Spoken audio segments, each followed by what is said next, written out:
Welcome to the Deep Dive. This is where we take a stack of sources, filter out all the noise, and really just deliver the essential knowledge straight to you. And today we are staring down a crisis that is not theoretical. I mean, this is actively unfolding across global networks as we speak. The sources you sent over, they detail a situation that, well, researchers are calling it urgent, high stakes, and frankly, potentially catastrophic for critical infrastructure. That urgency is absolutely warranted. This isn't your typical Patch Tuesday announcement. The material we have documents a newly exposed zero-day flaw that really, it just fundamentally alters the risk profile for any organization, large or small, that's relying on this kind of modern edge networking gear. So our mission for this deep dive seems pretty clear then. It is. We need to unpack the core technical mechanics of this flaw. What is it? How does it actually work? Then we need to understand the truly massive scope of the exposure, which right now is sitting at over 70,000 publicly identifiable hosts. And then, maybe most importantly, we need to lay out the immediate actionable steps you need to take to prevent a catastrophic compromise. Okay, let's start right there with the facts that convey the sheer gravity of this. We're talking about PWN-2501. This is a zero-day remote code execution, or RCE, vulnerability. It's hitting devices from a vendor called XSpeeder. And it doesn't just have a high score, it has a near-perfect severity rating, a CVSS of 9.8. 9.8. And the terrifying part is it's not localized. This is exposing tens of thousands of critical network gateways around the globe, all accessible from the public internet. You know, when a CVSS score hits 9.8, the security community knows we are dealing with maximal risk. It's the top of the scale for a reason. It signifies a vulnerability that is almost trivial to exploit. It requires no prior credentials, and it grants the attacker the highest possible level of control. But this incident, it also highlights a really deep structural issue in supply chain security. It's a complete failure of vendor responsibility. How so? Well, one critical mistake in a single line of code implemented incorrectly, and then it's left unpatched and unacknowledged for 7 months. That one mistake has the power to create a global enterprise-wide risk. So today, we're going to explore exactly how that failure happened and, more importantly, what it means for you. Okay, let's do it. Let's unpack this with Section 1, the anatomy of a critical zero-day. Because before we get into the nuts and bolts of the exploit, we really need to establish what these terms mean so you can understand the hierarchy of threat we're dealing with in PWN-2501. Right. And when we talk about cybersecurity threats, a zero-day RCE is, well, it's the top of the food chain. It's the kind of threat that keeps system administrators up at night. So let's define both of those terms really clearly. For anyone who might hear zero-day in the news, but maybe hasn't internalized what it really means, what does it signify in this context? The term zero-day refers to the moment of public disclosure. So it means that when the security researchers at PUN.AI made this flaw public, and we should be clear, they were forced into this decision. The vendor, XSpeeder, had exactly 0 days to deliver an official patch. 0. So no warning for their customers. No warning. This is critical because it means every organization using this equipment was suddenly completely exposed. They knew the flaw was public, they knew attackers knew about it, and the vendor had offered no safety net, no fix. It's a race, and the attackers are trying to weaponize the vulnerability faster than organizations can even begin to implement temporary workarounds. A race where the defenders are starting way, way behind the starting line. Essentially, yes. And then you attach remote code execution, RCE, to that scenario, and the threat level just goes vertical. Why is RCE considered the absolute worst-case scenario? RCE is catastrophic because it removes almost all barriers for an attacker. It means the attacker doesn't need to be physically present. They don't need to trick a user into clicking a malicious link or opening a bad attachment. And, crucially, for PWN-2501, they don't need valid credentials. No username, no password, nothing. So they can just walk right in. They can run their own code on your machine remotely from a basement on the other side of the planet. And in this specific case, the sources confirm the RCE grants root-level privileges. Root is the administrative superpower. It's total unrestricted control over the device. So if an attacker gains root on my edge router, they don't just own that router. They own your network gateway entirely. They control everything coming in and everything going out. So, okay, if the edge router is the digital front door to your business, RCE with root access means they don't just pick the lock. It's more like they've replaced the entire door frame and swapped out the security system with their own. That's a perfect analogy. Exactly. They can establish persistence, meaning they can stay there even after a reboot. They can monitor all your traffic, and then they can pivot into your internal network with the trusted access of the network device itself. It's a beachhead. Let's ground this in the specific hardware. The vendor is XSpeeder, a Chinese networking vendor. They're known for specialized edge infrastructure equipment, right? Yes. And the affected code is their proprietary SXZOS firmware. And we really need to emphasize the kind of environments these devices are in. We're not talking about the router you buy at a big box store for your home Wi-Fi. Absolutely not. These devices, we're talking SD-WAN appliances, industrial edge routers, specialized controllers, they're deployed at the critical choke points of an organization's network. They sit in remote industrial facilities, maybe controlling operational technology, OT systems. They manage traffic for distributed corporate branch offices. They serve as that crucial privileged bridge between your highly protected internal network and the wild open internet. Their security posture is completely non-negotiable. Which brings us to the objective measure of that threat, the score. The official identifier is CVE-2025-54322, or what we're calling PWN-2501. And that CVSS score is 9.8, designated as critical. That is almost the ceiling of severity. The Common Vulnerability Scoring System, CVSS, it's designed to be an objective, measurable framework. It removes the emotion from it. And a score of 9.8 tells a complete and devastating story about the flaw. What's that story? It means the attack requires absolutely no authentication. It means the attack complexity is low, which means it requires no specialized skills beyond, say, crafting a simple packet. And it means the impact on confidentiality, integrity, and availability is complete. Total loss of all three. Can you elaborate on that low complexity part? Because you mentioned this is achievable via a single HTTP GET request. That sounds like something a simple script could execute thousands of times a minute. That simplicity is exactly what earns it the 9.8. This is not some multi-stage, complicated exploit that requires precise timing windows or specialized memory corruption techniques. It's a direct transactional attack. An attacker just needs to formulate a specific URL, send a GET request to the target IP address on the right port, and their code executes. The ease of weaponization is maximal. It means any novice attacker with access to the public exploit script can start scanning the internet and compromising tens of thousands of devices, well, immediately. That low technical barrier is a massive, massive multiplier for risk. Okay, and this is where the story pivots from a, let's say, typical vulnerability report to something potentially historic. The discovery team was the security researchers at PWN.AI. And they didn't find this through the usual methods, did they? Not through traditional manual fuzzing or poring over lines of code themselves? No, and this is the forward-looking and maybe the scariest part of this whole crisis. The sources specifically state that this flaw was identified through autonomous firmware analysis and multi-agent exploitation techniques. What does that actually mean? Well, historically, a 0 day of this unauthenticated RCE with root privileges, that would have been found by a highly skilled reverse engineer spending weeks, maybe months, deep in the weeds of the code. So what does autonomous firmware analysis imply for the future of finding these things? Is it a game changer? It implies a massive acceleration of discovery. Autonomous agents, you can think of them as specialized AI or highly complex automated analysis engines.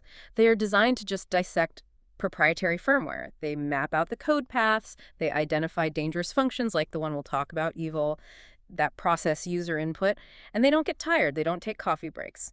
And they can analyze thousands of different code bases at the same time. So instead of a dedicated human researcher staring at millions of lines of C or Python, an automated system figured out the vulnerability and, crucially, it also developed the specific exploitation path. It wrote the exploit itself. Precisely. The autonomous aspect doesn't just find the bug. It understands the execution environment well enough to confirm the flaw is remotely exploitable, and it confirms the privilege escalation path all the way to root. The sources emphasize this is the first agent-discovered, remotely exploitable 0-day RCE to be publicly disclosed. That should be a profound shock to the entire security industry. It sounds like it. If machines can find these deep, critical flaws this quickly, then the old timeline we use for patches and mitigations is, well, it's obsolete. We are now in a race against highly efficient automation, which could be rapidly adopted by, hostile nation states or large cybercrime syndicates.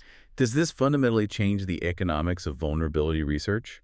If the machines find the flaw, are we now in a true arms race where defenders have to rely on defensive AI just to counter offensive AI? Absolutely. The traditional vulnerability market is driven by human effort and time. It's expensive. But if AI can cut that discovery time down from months to hours or even days, the cost of acquiring a zero-day plummets and the volume of zero days available just spikes. For defenders, this means shifting focus entirely. You can no longer assume that a bug will remain undiscovered just because it's too complex or too buried in the code. You have to assume everything exploitable will be found, and quickly. This fact, the automated discovery, is the real long-term takeaway from PWN-2501. It extends far beyond the XSpeeder vendor itself. It demands a fundamental reassessment of how quickly we need to build defenses in before a product ever ships. The theoretical risk is massive, but the actual technical mechanism, you said, is elegantly simple. And that simplicity is what makes it so dangerous. So now we get to that core aha moment. How does a single unauthenticated HTTP GET request unlock root access to a major enterprise router? Let's deconstruct the attack vector and, well, the developer mistakes that led to it. We have to start with the vulnerable core of the systems management interface. XSpeeder's SXZOS firmware. It relies on a standard open source technology stack, specifically a Django-based web application framework. Now, Django is powerful. It's designed for rapid development, but it relies very heavily on developers adhering to best practices, particularly when it comes to handling input from users. And the weak spot was a specific API endpoint, the web infos endpoint. I'm guessing that was designed to pull diagnostic information or network statistics, something like that. Precisely. This endpoint was designed to process 3 query parameters. And the egregious mistake the developers made was allowing the processing of these parameters without adequate, or in some cases, any input validation. Input validation. Yeah. That's the most basic layer of security, isn't it? It's just checking to see the data you received is in the format you expect. If you ask for a birth date and you get a shell command, the validation should scream. It should throw an error and reject it immediately. But here, the flow was fatally flawed. Let's detail the catastrophe. The vulnerable code path uses the Python standard library's evil function on base 64 decoded user input that it gets from one of those parameters. Okay, let's dedicate some time to eval. For anyone listening who's trying to get the technical depth here, what exactly is eval and why is its presence in a network gateway's web interface so utterly disastrous? Eval is short for evaluate. It is an incredibly powerful dynamic execution function. It's present in many scripting languages, including Python. Its original purpose is to allow a program to dynamically execute a string of code that's generated at runtime. So, for example, if you're building a calculator app and you receive the string 2 + 2, you might use eval to execute that string as a mathematical operation and get the answer 4. It sounds convenient for development, I guess. It is extremely convenient, which is why developers are tempted to use it. But it is also the source of countless security vulnerabilities.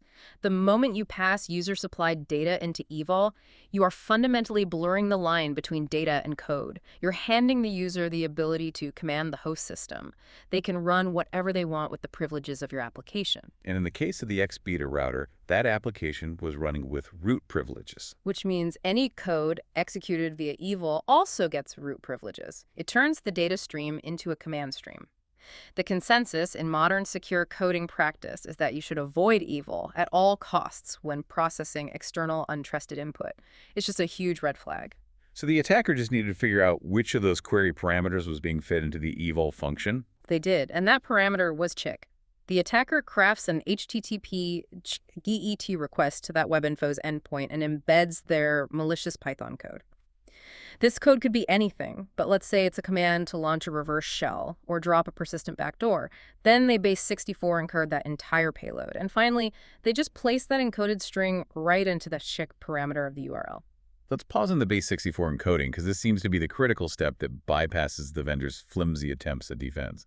Why base 64? Isn't that just a standard data format? That's the key confusion the developers either had or inadvertently exploited. Base 64 is an encoding scheme, not an encryption scheme. It's not for security. It simply takes binary data or text and translates it into a string of 64 standard ASCII characters. This makes it safe to transmit across text-only protocols, like in a HTTP query string, but it's completely reversible and very easily recognizable. It provides zero confidentiality. So an attacker takes a dangerous command, something like import AES, OES.system, NCHL 1.3.444 bin bash. Yeah. It's a classic reverse shell command, right? It is. And they convert that into, what just looks like random alphabet soup to a human. Exactly. It converts that clear text, dangerous command into a seemingly harmless, opaque string of characters, something like AV, MP, VCN, QB3, MG9, GMM, 5C3RL, BSGMBM, GMNEM, 4LJ, UMNG, Q4, IC1L, IC9, ID4, VVYM, FCCP. The XSpeeder code path then receives this alphabet soup, dutifully base64 decodes it back into the original malicious Python command. And then without any hesitation, it passes it directly to the evil function. The application is essentially reading a ransom note that's disguised as a grocery list, and then doing exactly what the note says. The simplicity of it is just chilling. But you mentioned that XSpeeder did implement some defensive mechanisms. They put up a fence, but it seems like it was in completely the wrong place. Let's look at those failed defenses. Right. The sources mention 3 specific layers of defense that the attackers had to navigate, and which ultimately proved completely meaningless against this core RCE. First, there was a time-synchronized nonce header called XSXZOS. Second, there was a session cookie warm-up requirement. You had to hit the site a certain way to get a valid session cookie. And third, there was a naive substring filter that was supposed to check the input for malicious keywords. Okay, that time-synchronized nonce sounds pretty sophisticated on the surface. Why is it considered a superficial check? Couldn't that have stopped a simple script kiddie from just hammering the endpoint with the exploit? It absolutely stopped the simplest bot traffic. It's not completely useless. The nonce, which is a number used once, and that session cookie warm-up, these are classic middleware defenses. They're designed to prevent things like CSRF, cross-site request forgery, and high-volume randomized scanning. However, the sophisticated researchers at Pilon.ai, or any determined attacker, would quickly realize these were just requirements imposed by the web server layer, probably Nginx or some middleware component, before the request ever got to the vulnerable Django view itself. So an attacker could satisfy these minimal requirements. Yeah. Get a valid session cookie, generate the correct nonce for that moment in time, or even just reuse a valid one, and then the request would be passed straight through to the vulnerable application logic. Precisely. The defenses were guarding the front gate against people who didn't ring the bell. But once you rang the bell correctly, the actual safe inside the house was left wide open. The critical flaw was the complete lack of validation at the point of execution. The dangerous evil function was sitting right there inside the accessible view, waiting. And the naive substring filter, the one that was supposed to check for malicious keywords, that failed because the attacker was using base64 encoding to mask those keywords, correct? Plus, that filter was the very definition of naive. It operated on the raw encoded input data, which was the base64 string. The filter was likely looking for clear text threats, like the word import or system, or maybe specific shell commands like NC.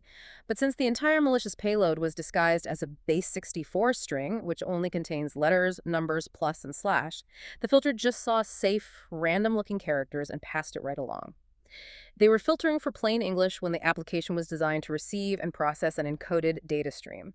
It was a complete misapplication of even a very rudimentary security tool. This breakdown of the mechanism really illustrates that critical security failure. They focused all their energy on these perimeter superficial checks, which an attacker can easily satisfy or bypass, while leaving the heart of the application logic wide open to dynamic execution risks like eval. It's just a classic catastrophic architectural mistake. It is a textbook example of what not to do. So once you realize that the attack is this simple, a single crafted, unauthenticated GAT request giving root access, you have to confront the scope.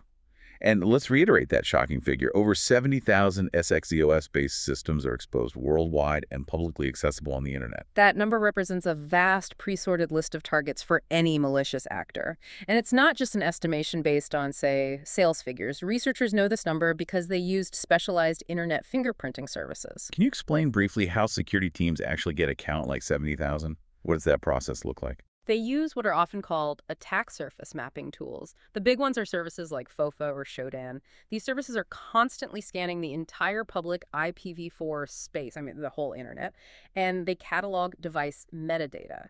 When an SXZOS device is deployed and exposed to the internet, it broadcasts certain unique things. It might be specific HTTP headers or a favicon hash or banner information in the response that identifies it as an XSpeeder SXZOS appliance.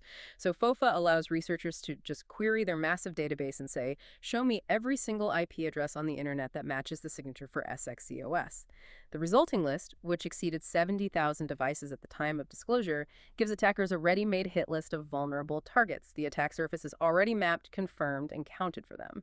70,000 vulnerable gateways just sitting there exposed on the public internet. This really moves the discussion from a technical vulnerability to a global infrastructure risk. So let's deep dive into the types of environments these devices actually control. Why is attacking an XSpeeder Edge router so much more damaging than attacking, say, an employee's desktop PC? It's the difference between compromising a single user's data and compromising the core infrastructure that supports hundreds or even thousands of users. We really need to distinguish between two main risk models where you typically see these XSpeeder devices deployed: the branch office or corporate network, and the industrial or OT operational technology environment. Okay, let's start with the branch office network. If I'm running a company with, say, 20 remote offices, what's the immediate risk there? In a distributed corporate network like that, the XSpeeder SD-WAN appliance is the nexus of all traffic for that location. It handles the VPN connections back to headquarters, it manages segmentation between your internal resources and the public WAN, and it controls all the local access policies. If an attacker gets root RCE on that gateway, they instantly gain a trusted point of entry deep inside your enterprise. From there, they can siphon off all encrypted VPN traffic, they can hijack DNS to redirect employees to malicious sites to steal credentials, or they can use that device as a pivot point to launch further attacks against internal domain controllers or sensitive file servers. So for a multi-site dental practice or a mid-sized manufacturer, this could lead directly to massive regulatory fines, things like HIPAA violations, or the complete seizure and encryption of their internal business data through a ransomware deployment. Absolutely. The router becomes the perfect staging ground for a much larger attack, and it's already inside your perimeter. And if we look at the industrial cytotine environments, factories, critical infrastructure, the risk changes, doesn't it? It goes from data loss to potential physical damage. The risk becomes existential. In industrial settings, these XSpeeder devices might serve as controllers or gateways between the IT network, email and desktops, and the highly sensitive OT network, the network that runs the physical world. We're talking SCADA systems, programmable logic controllers, or PLCs. These OT networks control production lines in a factory, power grids, water treatment facilities.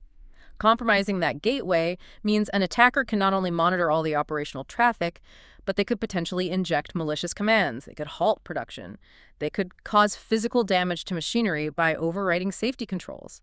Or in the case of critical utilities, they could directly disrupt essential public services. The consequence of gaining root access in an industrial environment is just orders of magnitude higher than a standard IT breach. It is. The stakes are completely different. So the core threat model is really the same across all 70,000 of these exposed devices. Yeah. Since no authentication is required, any publicly accessible device is immediately vulnerable. It's not a question of if it will be exploited, but really when and by whom. Exactly. And this creates an almost impossible scenario for the asset owners. They're being targeted at scale, often by automated systems, using a very simple exploit.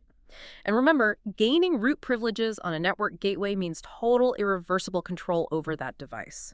An attacker can reconfigure your firewall rules to let themselves back in.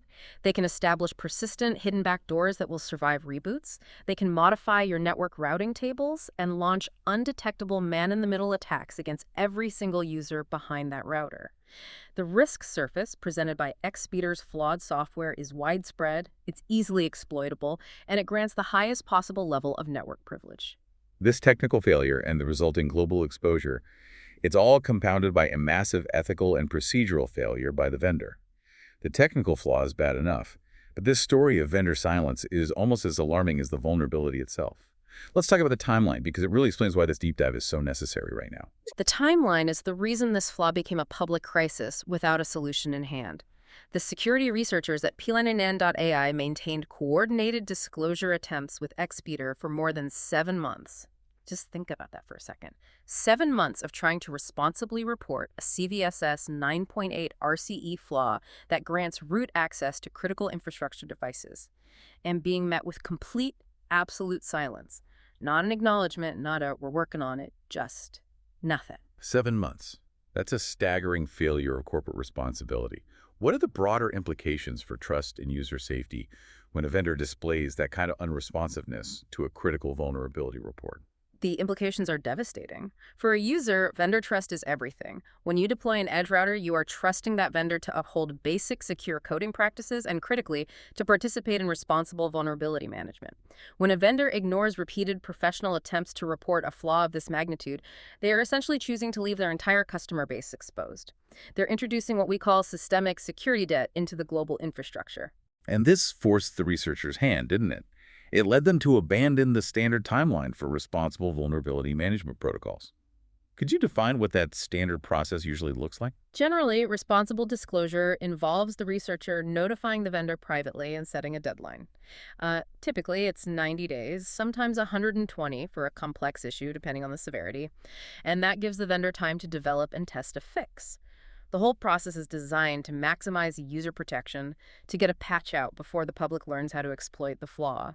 But when XSpeeder blew past a 90-day deadline, then a 120-day deadline, and then continued to ignore the researchers for 7 months, PWN.AI faced a really agonizing choice. They could keep the secret, which maintains market stability, but leaves 70,000 devices actively vulnerable to attackers who might independently discover the flaw, or they could disclose the vulnerability to warn organizations.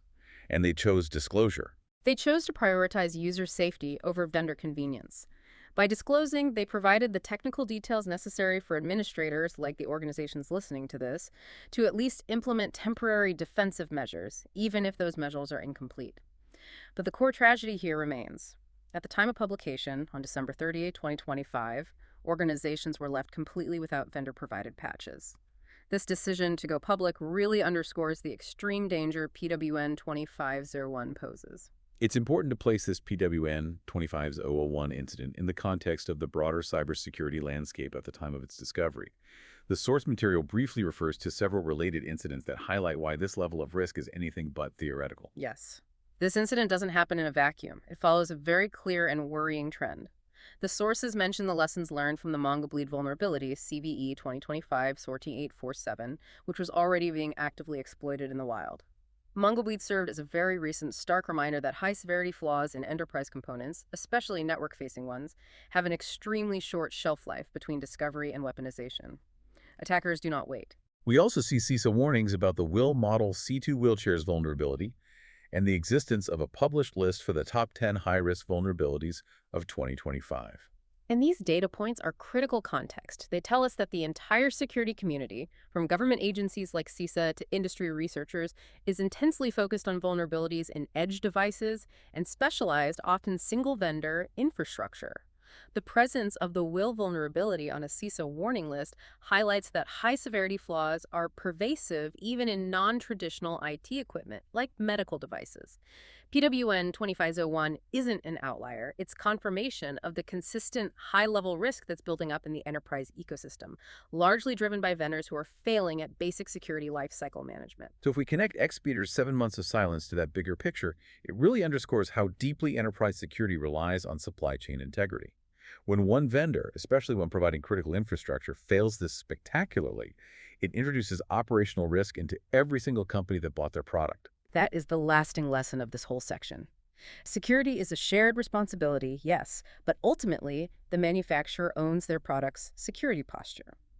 XSpeeder's silence turns what should have been a controllable bug into a strategic liability for every one of their customers, forcing those customers to bear the massive unexpected cost of mitigation and, potentially, equipment replacement. This failure of communication is a case study in why vendor security posture needs to be a core part of any procurement decision you make going forward. Okay, we've established the severity, the scope, and the critical time constraint imposed by that vendor silence. Now, we need to shift entirely to offense and defense. Since there is no patch, what are the concrete, immediate, and actionable steps provided in the sources for any administrator out there who is managing XSpeeder SXZOS devices? These steps are non-negotiable and they need to be done immediately. Since exploitation is trivial and unauthenticated, the goal is to reduce the attack surface to 0, and frankly, to assume the device may already be compromised. Okay, action 1, network segmentation. This is the first line of immediate defense. Correct. Segmentation means immediate, strict isolation of the XSpeeder equipment from your critical internal networks. If that appliance is sitting between your general IT network and your HR database, or between your corporate network and your industrial controllers, you need to use VLANs or physical isolation or dedicated firewalls to severely limit what that device can talk to internally. You're essentially building a digital moat around the potentially compromised device. If an attacker gains root access, segmentation is what prevents them from pivoting deeper into your network, accessing sensitive data, or disrupting production systems. Action 2. Restrict access. This goes straight to the core of the vulnerability. This step aims to cut off the exploit vector entirely.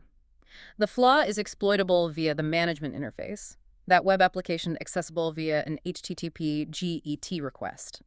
Administrators must restrict all external access to these device management interfaces right now. That means firewalling the web application so that it is not reachable from the public internet at all. Ideally, that management interface should only be reachable from a highly trusted, restricted internal management VLAN, or even better, only accessible by administrators connecting via a highly secured VPN tunnel first. If the attacker cannot send that HTTP GT request to the public IP of the device, the exploit fails. And action 3. Monitor. Even with isolation and restriction, vigilance is absolutely key. Active monitoring has to be ramped up. Administrators need to implement active logging and maybe some security information and event management or SIM rules to look for any signs of exploitation attempts or any unauthorized activity originating from the XSpeeder device itself.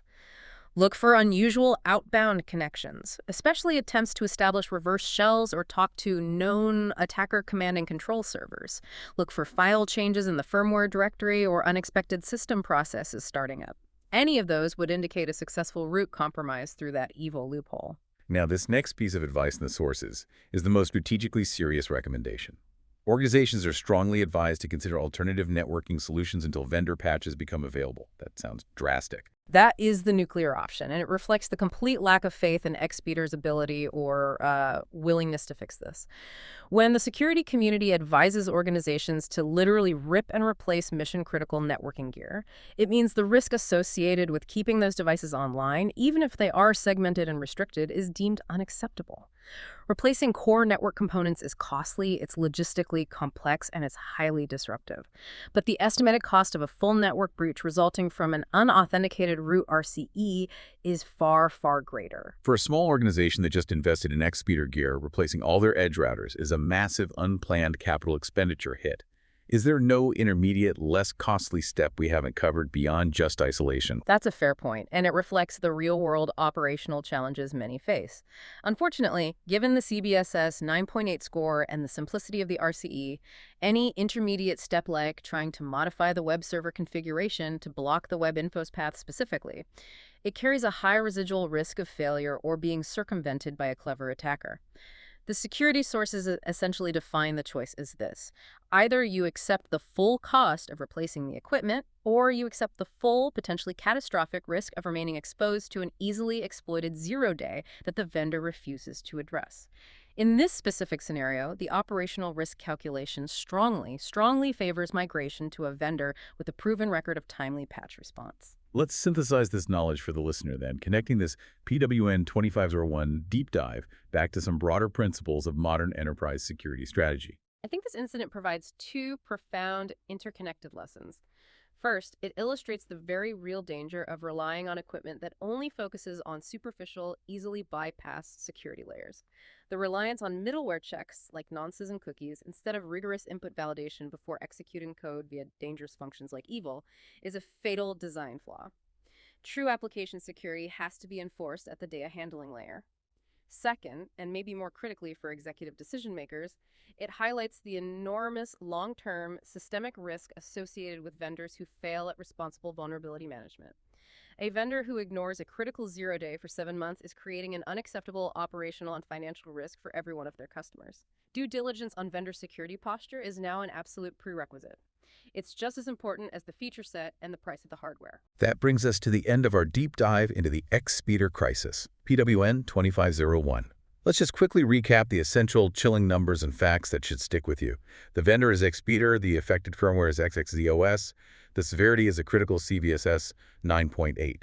The attack vector is a single, unauthenticated RCE via a base64 encoded HTTP GET request exploiting a vulnerable evil function. And the exposure count is over 70,000 publicly identifiable hosts globally, including critical infrastructure. And whether or not your organization uses this specific XSpeeder equipment, the principles we talked about, the need for rigorous network segmentation, aggressively restricting external access to management interfaces, and monitoring vendor security communication, those are paramount for everyone. The edge of your network is often the softest spot for an attacker who's looking to gain root access, and it really demands your highest level of defense. And finally, let's leave you with a provocative thought on the future of cybersecurity. Building on that detail we discussed back in Section 1, we noted that this vulnerability was identified and the exploit path formulated through autonomous firmware analysis and multi-agent exploitation techniques by PGLN.ai. This is the harbinger of a new era. If AI-driven agents can rapidly discover 0 days of this critical severity-simple, unauthenticated RCEs with maximum privilege and execute them faster and more efficiently than human attackers, the time window defenders have to respond has shrunk, well, dramatically. The speed of offensive automation is now setting the pace for global risk. The question for every enterprise is no longer, can we find all our bugs before they ship? It's now, if a machine finds the flaw seconds after deployment, can our human defenders deploy mitigations faster than the adversarial machines can exploit them at scale? This automation of vulnerability hunting demands a fundamental, accelerated reassessment of our entire defensive strategy and our operational security timeline. Food for thought indeed. Thank you for joining us for the deep dive. We hope you feel well-informed and ready to take the necessary action to protect your network edge. Until next time, be safe and always validate your input before you evaluate it.